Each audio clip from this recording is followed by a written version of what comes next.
वळूयात पुढच्या बातमीकडे। संसदेत मोठा गदारोळ झाला। दोन्ही सभागृह स्थगित करण्यात आलेत। जगदीप धनखड यांच्या राजीनाम्यावरून सत्ताधारी आणि विरोधक एकमेकांना भिडले। निवडणूक आयोगाच्या विरोधातही आंदोलन करण्यात आल्याचं पाहायला मिळालंय। त्यामुळे संसदेमध्ये आज मोठा गदारोळ झाल्याचं पाहायला मिळालं।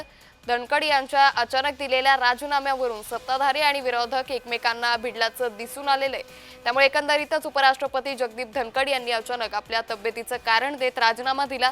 मात्र यावरूनच आता विरोधक हे आक्रमक झाल्याचं दिसून आलं। यावेळी संसदेच्या पायऱ्यांवर देखील आंदोलन करण्यात आल्याचं दिसून आलेलं आहे। यावेळी राहुल गांधी त्याचबरोबर विरोधी पक्षातील सर्व नेते या आंदोलनामध्ये सहभागी झाल्याचं दिसून आलेलं आहे। दोन्ही सभागृह ही स्थगित करण्यात आल्याची माहिती देखील समोर आलेली आहे।